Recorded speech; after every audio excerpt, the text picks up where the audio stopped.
በጣም ትልቅ ነገር ነው። ዱሮኛ ከክፍለ ሀገር ስንመጣ ስቴዲየም ላይ የሆነ ቀለበት ውስጥ ዱሮ ወርቅ ያመጡት ይገቡ ነበርና በዛን ጊዜ እነሱን አይተን ነው እኛ እንደዛ እንሆናለን። እዚች ቀለበት ውስጥ እኔ ነኝ የምገባው፣ እኔ ነኝ ኦሎምፒክ አሸንፌ እገባለሁ የሚል ህልም ነበረኝ። ዛሬ ደግሞ እንደዚህ ሐውልት ተሰርቶ ታዳጊዎች ሲያዩ ያው ጥሩ መነሳሻ ይመስለኛል። እኔ ውስጤ በጣም ደስ ብሎኛል። ይሄ ሐውልት እኔ ሮጥኩት ይሄ ሩጫ ከዛሬ 20 ምናምን አመት ነው። እስከ ዛሬ ድረስ ግን እንደዚህ አይነት እንትን አላየንም። አሁን ይሄ ለኛም ሞራል ነው፣ ለሚቀጥለው ለሚመጣው ትውልድም ትምህርት ነው። ያው ከዚህ ትምህርት ወስዶ እንደዚህ እነሱ ብዙ ኢትዮጵያኖች አትሌቶች ይመጣሉ ብዬ አስባለሁ። ትልቅ ሞራል ነው። ጂሙ ከፈለጉ ጂሙ አለ፣ ትራኩ አለ፣ አስፋልቱ አለ። ምንም ሌላ ቦታ እንኳን መሄድ አያስፈልግም። ሁሉ ነገር የተሟላ ስለሆነ በጣም ደስ ይላል። በጣም ትልቅ ሞራል ነው። በጣም ይሄንን ስናይ ለሁሉም እንኳን ለነሱ ለኛ ራሱ ገና ለሚሰራ ይቅር ለአቆሜ ራሱ እንደገና እንዲጀምሩ ሞራል ነው የሚሆናቸውና በጣም ነው ደስ የሚለው። እኛም በህይወት እያለን ይሄን የመሰለ ታሪኩን ማስቀጠል በሚችል ሁኔታ ይሄን የመሰለ የስፖርት ማዘውተሪያዎች መመረቃቸው ለሁሉም ለኛም ብቻም ሳይሆን ለትውልድ እኛን ለሚከተሉት በየትኛውም ሴክተር ስፖርት ውስጥ ያሉት በየትኛውም ሴክተር የሚከተሉን ሁሉ እኛን አይተው ይሄን አይተው ተተኪዎችን ዛሬ አፍርተናል ማለት ይችላል። ትውልድን በጣም ያነሳሳል። የበለጠ እንድንሰራ የበለጠ ሌላ ሰዎች ይሄን አይተው እንዲነሳሱ ያደርጋቸዋል። ስለዚህ ትልቅ ተስፋ ነው ለትውልድ፣ ትልቅ ነገር ነው ያስቀመጡት። ሰው ካለፈ በኋላ ወይም ከሞተ በኋላ ነው። ዛሬ ግን በህይወት ያለን እንደዚህ አይነት ነገር ማየታችን በጣም የሚደንቅ ነውና ለኛ በበለጠ እንድንሰራ የሚያበረታታ ደግሞ ለቀጣይ ትውልድም ደግሞ ሞራን የሚሆን ነገር ነውና ያየነው በጣም ደስ ብሎኛል። ይሄ በአጠቃላይ ለኛም ለቤተሰባችንም ለህብረተሰባችንም ለሀገራችንም ለከተማችንም ትልቅ ትርጉም ያለ ስራ ነው የተሰራውና በዚህ አጋጣሚ ክብርት ከንቲባችንን ክቡር ጠቅላይ ሚኒስትሩንም በአጠቃላይ እዚህ ጋር ያው እንግዲህ በጉልበትም በገንዘብም እዚህ ጋር የሰሩትን ከልቤ ለማመስገን ወዳለው በስፖርት ቤተሰብ ማለት ነው። አንደኛ ስፖርት አገርህንም ታስጠራበታለህ፣ ጤናህንም ትጠብቅበታለህ። ስለዚህ በተለይ ለወጣቱ በጣም ትልቅ የሆነ ነገር ነው እየተሰራ ያለውና በጣም ደስተኛ ነኝ። በጣም ሀገሬ በዚህ አይነት ሁኔታ በማየቴ በጣም ተደስቻለሁ። እዚህ ጋር የተሰራው ነገር በጣም የሚያስደስት በጣም የሚያስመሰግን ለተተኪ አትሌቶችም በፊት ለነበሩት አትሌቶችም በጣም ታሪካዊ የሆነ ስራ ነው የተሰራው። ይሄ በጣም ጥሩ ነገር ነው ብዬ ነው የምወስደው። ኔሽን ቢልዲንግ የሀገር ግንባታ ስራ ሁለት መሰረታዊ ምሰሶዎችን የያዘ መሆን አለበት። ትናንትን በወጉና በቅጡ የሚያስታውስ በወጉ በቅጡ የሚያወሳ ነገን ደግሞ የሚሰራ መሆን አለበት። ለምሳሌ አድዋ ሙዚየም ስትሄድ አባቶቻችንን እናስታውስበታለን፣ ጀግንነታችንን ነፃነታችንን እናስታውስበታለን። ሙዚየሞቻችን ስታይ ያ መልክ አላቸው፣ ያ ምሰሶ አላቸው። ነገር ግን ብቻቸውን በቂ አይደለም። ነገን ደግሞ የምንሰራው በልጆቻችን ነው። ልጆቻችንን አስተውለህ ከሆነ ባለፉት 8 ዓመታት ኢትዮጵያ ውስጥ 35000 ገደማ መዋዕለ ሕፃናት ገንብተናል። 35000 ግን ዩኒቨርሲቲ አልገነባንም። ብዙ ሰዎች አይገባቸውም። ዩኒቨርሲቲ ከ20-30 ዓመት በኋላ ሟች ነው። ነገ ያለው ኤርሊ ቻይልድሁድ ኤጁኬሽን ላይ ነው። ታች ነው ስራው ሊሰራ የሚገባው። ኪንደርጋርተን ስንገነባ፣ ኤሌመንተሪ ስንገነባ፣ ሃይ ስኩል ስንገነባ እነዛ ልጆች ሲደርሱ ሲበቁ ኢትዮጵያ ቀና እንድትል የሚያስችል አቅም ይዘው ይነሳሉ ማለት ነው። 5 ሚሊዮን ወጣቶች ኮደርስ እንፍጠር ያልነው ነገን ለመስራት የሚያስችል ትውልድ ለመስራት ነው። ያ ብቻ ግን በቂ አይደለም። ብዙዎቻችን በተለያየ ሀገር ስንንቀሳቀስ በውጭ ያሉ ወንድሞቻችን እንደሚያውቁት ቅዳሜና እሁድ ሲመጣ ልጆቼን ዋና ላስዋኛቸው፣ ስፖርት ላሰራቸው፣ ባስኬትቦል ላጫውታቸው እያሉ በቅርብ ርቀት ልጆቻቸውን ይወስዳሉ። እኔም እንደዛ አይነት እድል አጋጥሞኝ ያውቃል እና ያስቀናል። በውጭ ዓለም እንደዚህ ያለ ቦታ ልጆች ሄደው ሲዝናኑ፣ ሲሰለጥኑ፣ ሲዋሃዱ ስታይ መቼ ነው ያንን ነገር በሀገሬ ማየው የሚል ቁጭት ይፈጥራል። ምክንያቱም የሀገር ግንባታ እና የሰው ስሪት ሰውን ለመስራት ክላስሩሙ ገብቶ የሚነገረውን አድምጦ ያንን ሸምድዶ ፈተና አልፎ ብቻ ሰው አይሰራም። ሰው የሚሰራው ከጎኑ የተቀመጠው ሰው ሲያለቅስ ምን ሆንኩ መጠየቅ ሲችል፣ ሲበድል ይቅርታ ማለት ሲችል፣ ሲያጠፋ ማለት ነው። ደግሞ ሲመሰገን ምስጋና መቀበል የሚችል ሲነካካም የራሱን ፍላጎት የራሱን መብት መከላከል የሚችል ሆኖ በሶሻል ኮሄዥን ሲሰራ ነው። ያንን የሶሻል መስተጋብር የማይችል ከሆነ ቀለም ብቻውን የተሟላ ትውልድ አይፈጥርም። ዛሬ እዚህ ቦታ እንዳየኸው ሁለት ነገር አቅፎ ይዟል። አንደኛ እነ አበበ ቢቂላ፣ እነ ምሩጽ ይፍጠር፣ እነ ቀነኒሳ፣ እነ ደራርቱ ሐውልት የተሰራላቸው ቦታ ነው። እነ ጥሩነሽ፣ እነ መሰረት ደፋር ተራ ዜጋ አይደሉም። ብዙዎቻችን በእንባ ያራጩ ለትውልድ ምሳሌ የሆኑ ኢትዮጵያን በዓለም መድረክ ላይ ከፍ ብላ እንድትነሳ ያደረጉ ጀግኖች ናቸው። እነዚህ ሰዎች ከሞቱ በኋላ በሰልፍ ብንቀብራቸው በቂ አይደለም። በህይወት እያሉ መከበር አለባቸው። የነሱን ክብር ያየንበት ቀን ነው። ያ ግን ብቻውን በቂ አይደለም። እንዳየው በሁሉም መስክ ህፃናት፣ ታዳጊዎች መሰልጠን የሚችሉበት ስራ ሰርተናል። ማንን እያዩ? ደራርቱን እያዩ፣ ኃይሌን እያዩ፣ ቀነኒሳን እያዩ፣ ጥሩዬን እያዩ። እነዚህ ይሄንን እያዩ ካደጉ እሱን ለመሆን ስለሚሰሩ ኢትዮጵያ በቀጣይነት በዓለም መድረክ ስሟን የሚያስጠሩ ጀግኖች ትፈጥራለች ማለት ነው። ሳንዘራ ማጨድ አይቻልም። ኢንቨስት ሳናደርግ ያማረ ጉዳይ መጠበቅ ከንቱ ምኞት ነው። በኢንተርናሽናል መድረክ ስመጥር ኢትዮጵያውያን ለማየት ይሄ ስራ ያስፈልጋል። ለምሳሌ ዋና ከዚህ ቀደም እንደምታውቀው ብዙም ስማችን አይጠራም። አሁን ግን ከ7 ዓመት በታች ከ14 ዓመት በታች ከዚያ በላይ በኦሎምፒክ ስታንዳርድ ኢንዶር አውትዶር የዋና ቦታ አለ። እዚህ ያሰለጠነውና በዚህ ያደገ ሰው ሊወዳደር ይችላል ማለት ነው። ስፖርት እንዳየው ቮሊቦል፣ መረብ ኳስ፣ የአውትዶር ስፖርት መስሪያ ቦታ፣ የኢንዶር ጂም፣ ኳስ መጫወቻ ደንበኛ ስታንዳርዱ የጠበቀ መረብ ኳስ መጫወቻ ደግሞ አፈር ይሆን ብትንገላለልበት የማይጎዳ ልክ በውጩ በብራዚል እንደምናየው ማለት ነው። ይሄን ሁሉ ነገር በውስጡ የያዘ ፓርክ ነው። ለልጆቻችን በጣም ትልቅ እድል ነው። እኛ ኢትዮጵያ ውስጥ ስናድግ እንደዚህ ያለውን ነገር ለማየት እምብዛም አልታደልንም። አሁን እያደጉ ያሉ ልጆች ይሄን እያዩ ካደጉ፣ በቅርብ ርቀት ፓርክ ማየት ከቻሉ፣ በቅርብ ርቀት ንጹህ ወኮይ ማየት ከቻሉ የሰው ሀገር መመኘት መቅናት ይቀርና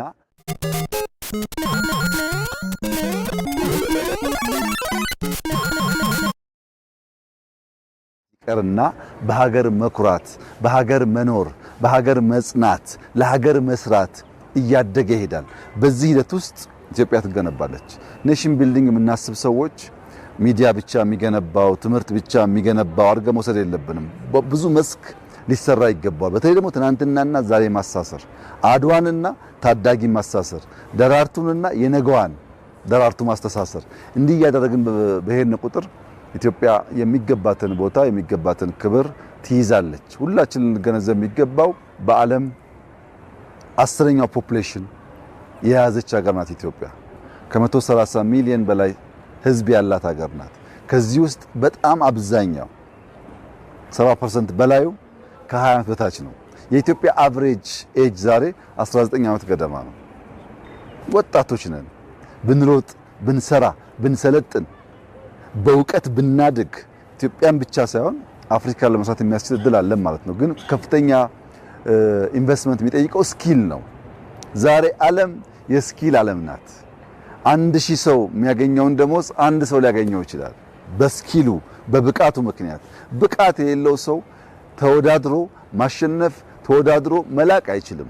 ተወዳድሮ የሚልቁ ሰዎች ለማብዛት ከታች የሚሰሩበት የሚለማመዱበት የሚሰለጥኑበትና ስኪል ዲቨሎፕ የሚያደርጉበትን ቦታ መስራት አስፈላጊ ነው። እንደ መንግስት እነዚህን ጉዳዮች አስበን የምንሰራው ዛሬ ያለውን ነገር አይተን አይደለም።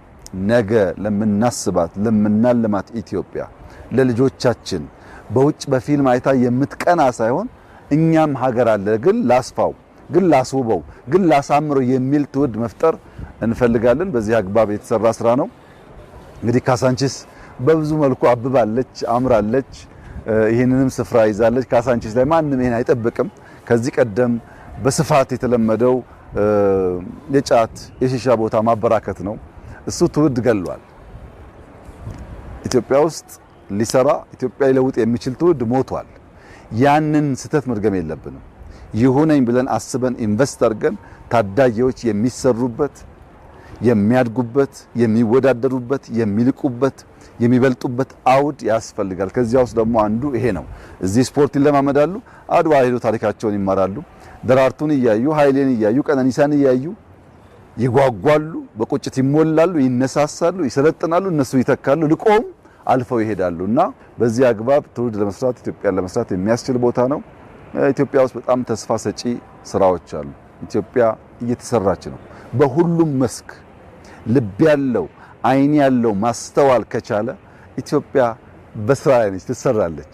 ፈተናዎች፣ ችግሮች ሁሉ ወደ እድል በመቀየር ኢትዮጵያን የማጽናት፣ ኢትዮጵያን የመስራት፣ ኢትዮጵያን የማቆም ጉዳይ ታስቦበት እየተከወነ ነው ያለው። ፈጣሪም በብዙ እየረዳን ነው። መከናወን ሆኖልናል፣ መከናወን ተሰጥቶናል። የነካነው የጀመርነው ሁሉ ያልቃል። የነካነው የጀመርነው ሁሉ አምሮበት አብቦ ያልቃል። እንግዲህ ትውልድ ይህንን ዘመን የሥራ ዘመን፣ የመነሳት ዘመን፣ የመንቃት ዘመን አድርጎ ደግሞ የሚያወሳበት ጊዜ ይመጣል። እኛ በጣም ደስተኞች ነን።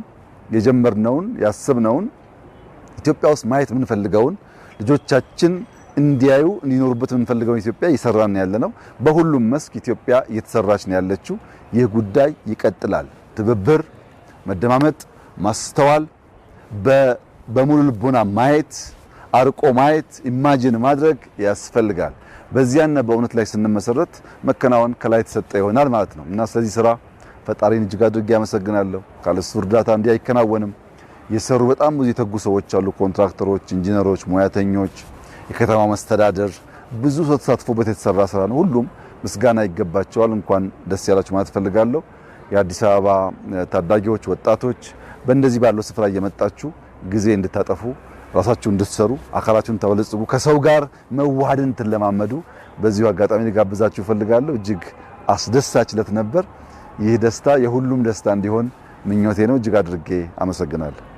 ወደ ስፍራው የመጣ ሁሉ ይሄ ይጎለዋል፣ ይሄስ አልተካተተም ብሎ ሳንካ ሊያወጣለት ፈጽሞ አይችልም። የእግር ኳሱ መጫወቻ ሜዳው፣ የመረብ ኳሱ ቢሉ፣ የህፃናት መዝናኛው፣ የውሃ ዋና ገንዳ ቢሉ፣ የጂምናዚየም ስፖርቱ፣ እረ ሌላም የታለ ቢባል ሁሉም በቦታው ላይ ራሱን ገልጾ እዚህ ነኝ ያለሁ ይላል። በአዲስ ስፖርት ፓርክ ጎራ ከተባለ የቱ ላይ ልዝናና እንጂ ይሄን ፈልጌ ይሄን አጣሁ ብሎ ነገር የለም። ሁሉንም የስፖርት አይነት በ5.7 ሄክታር መሬት በአንድ ስፍራ ላይ የአዲስ ስፖርት ፓርክ በሁሉም መስክ ቀዳሚ ሆና እየተሰራች ላለችው አዲስ አበባ ሌላ ድምቀቷም ኩራቷም ሆኖ ተከስቷል። ይህ ሁሉ ጥረት ታዲያ ለምን ቢባል ለህዝብ የተሰጠን ክብር ለመግለጽ ለትውልድ ግንባታ የህልም ጉልበት ሲባል ለማህበረሰባችን ለህዝባችን ያለንን ክብር የሚያሳይ ወደፊት ደግሞ ትውልድን ለመገንባት ያለንን ሩቅ ያለምነውን ራዕይ የተመለከተ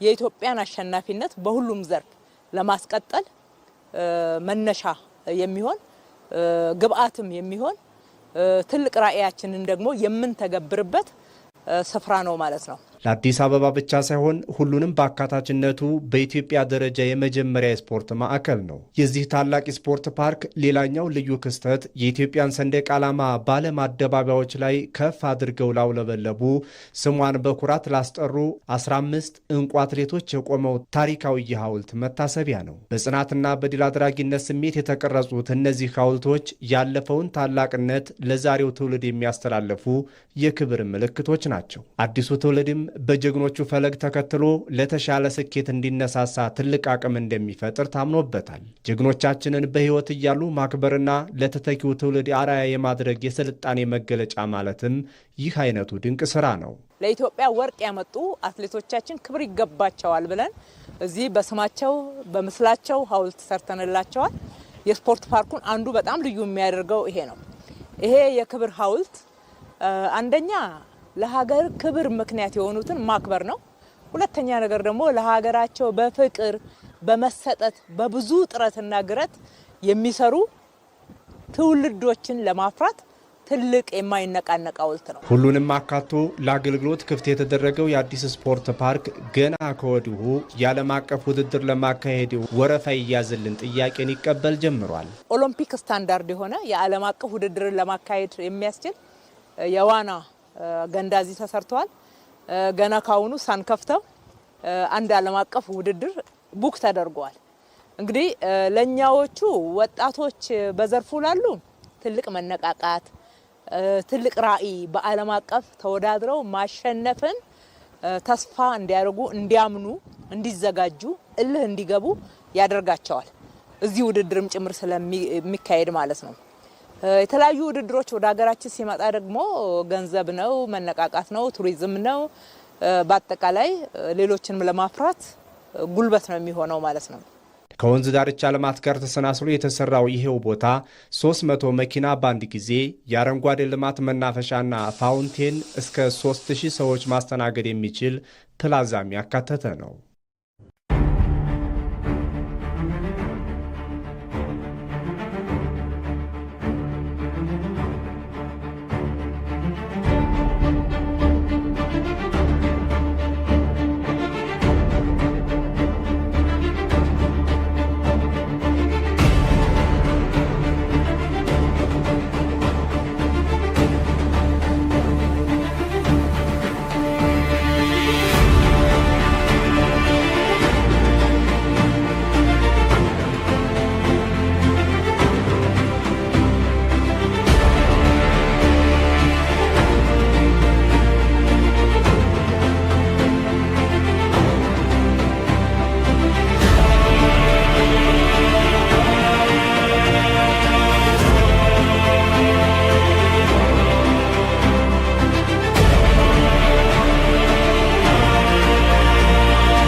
የጀመርናቸውን ስራዎች ያሳካልን ፈጣሪ አምላክ የተመሰገነ ይሁን እላለሁ።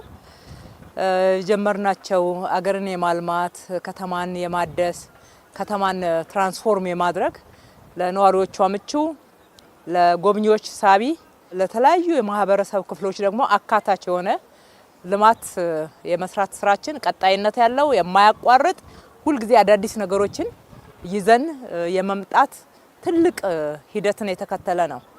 ይሄ የስፖርት ፓርክ ለአዲስ አበባ ብቻ ሳይሆን ለሀገራችንም የመጀመሪያ ነው። ባለን መረጃ አፍሪካ ላይም እስካሁን ድረስ ሁሉንም የስፖርት አይነቶች በአንድ ቦታ አካቶ እንደዚህ የያዘ የስፖርት ማዕከል ወይም ደግሞ ፓርክ ልናገኝ አንችልም። የተወሰኑ አካተው ያዙ አሉ። ሁሉንም አይነት የስፖርት አይነት አካቶ የያዘው ይሄ የኛ መሀል ካዛንቺስ ላይ የተሰራ ታሪካዊ የሆነ የመጀመሪያው የስፖርት ፓርክ ነው ማለት ነው። ወደ 5.7 ሄክታር መሬት ላይ ነው የተሰራው። እነኚህ የተገነቡት የስፖርት ፋሲሊቲዎች ወይም ደግሞ የስፖርት መሰረተ ልማቶች በዋናነት ኢትዮጵያን ወርቅ ያለበሷትን ባንዲራችንን በዓለም አደባባይ ከፍ ያደረጉ በተለያየ በማይገባን ስም ዓለም ላይ የታወቅንበትን በአዲስ ክብር እንዲሻር ያደረጉ የአትሌቶቻችን ክብር መገለጫ ፓርክ ጭምር መሆኑ ነው። እንግዲህ ከአትሌት አበበ ቢቂላ ጀምረን እስካሁኖቹ አትሌቶቻችን በኦሎምፒክ ውድድር ለኢትዮጵያ ወርቅ ያመጡ አትሌቶቻችን ክብር ይገባቸዋል ብለን እዚህ በስማቸው በምስላቸው ሐውልት ሰርተንላቸዋል። የስፖርት ፓርኩን አንዱ በጣም ልዩ የሚያደርገው ይሄ ነው። ይሄ የክብር ሐውልት አንደኛ ለሀገር ክብር ምክንያት የሆኑትን ማክበር ነው። ሁለተኛ ነገር ደግሞ ለሀገራቸው በፍቅር በመሰጠት በብዙ ጥረትና ግረት የሚሰሩ ትውልዶችን ለማፍራት ትልቅ የማይነቃነቅ ሐውልት ነው። የማይነቃነቅ ከትውልድ ትውልድ አስተማሪ፣ አነቃቂ፣ ሌላ ራዕይ አሰናቂ የሆነ ሐውልት ነው እዚህ የተሰራው። በዚህ ሐውልት ዙሪያ የምታዩት የመሮጫ ትራክ ነው ያለው። አትሌቲክስ ላይ ወይም ደግሞ ኦሎምፒክ ላይ የኢትዮጵያ ባንዲራ ከፍ ያለው በሩጫ ስለሆነ የሩጫ ትራኩ ራሱ እሱን ይዘክራል ማለት ነው። የሩጫ ትራኩን ወደ 800 ሜትር ነው ከበውት ዙሪያውን አሉ ማለት ነው ከግራ ከቀኝ። ይሄ በጣም ልዩ ያደርገዋል። የተሰራው ስራ ወርቅ ነው የሚያሰኘው። አንዱ ከዓላማው አንጻር ነው።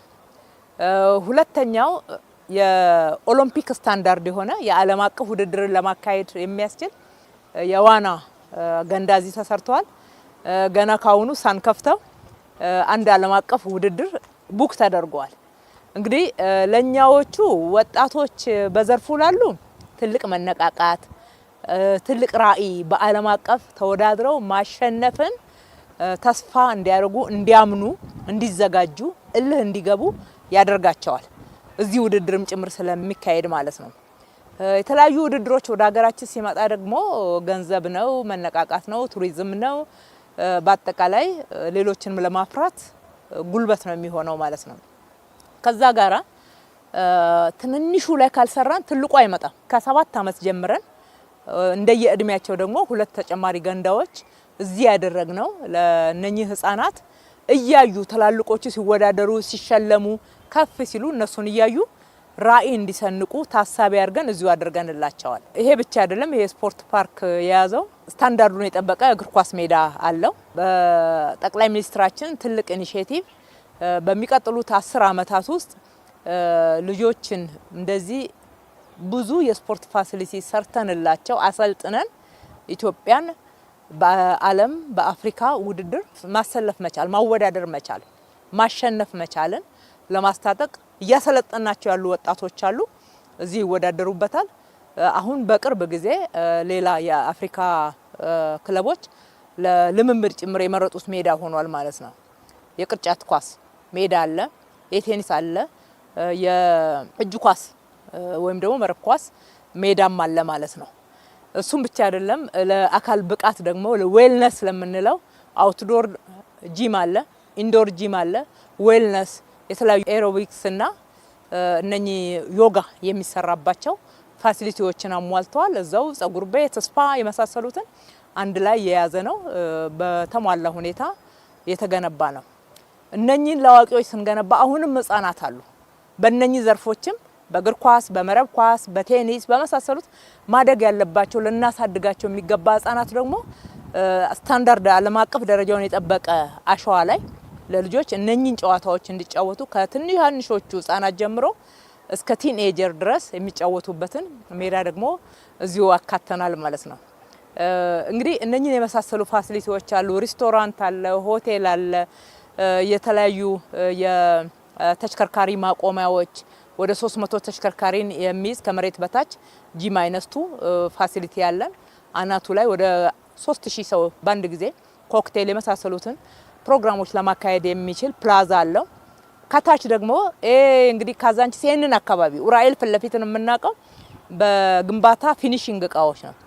መልሰን ስንገነባ ይሄንን አካባቢ ከዚህ የተነሱ የከተማችን ነዋሪዎች አሉ። ለነሱ ደግሞ እጣ አውጥተን እዚህ የሰራናቸውን ሱቆች እጣ ለወጣላቸው ለነሱ ሰጥተናል ማለት ነው። እነኛ አይነት የሴራሚክ ሱቆች፣ የመብራት የመሳሰሉትንም ጭምር እዚሁ ተገንብቶላቸዋል።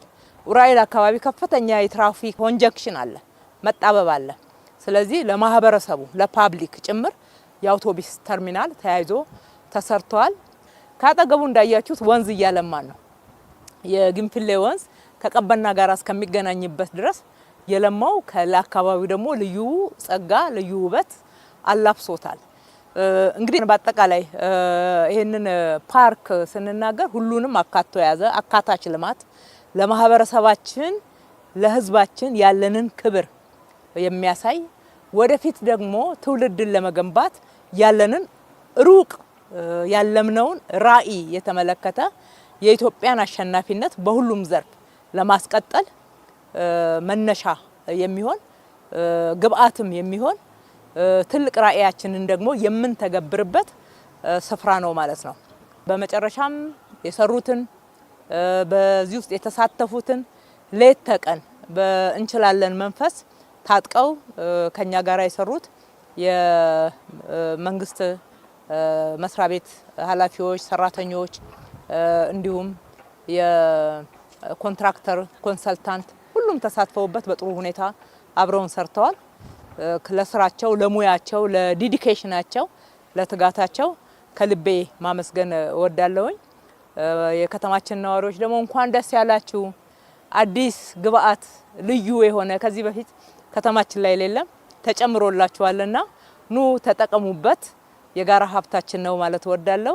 በተለይ ለወጣቶችና ለህፃናት ይህንን በማቅረባችን ልዩ ደስታ ይሰማናል። እጅግ አድርጌ አመሰግናለሁ። ፈጣሪ ኢትዮጵያና ህዝቦቿን ይባርክ ማለት እወዳለሁ።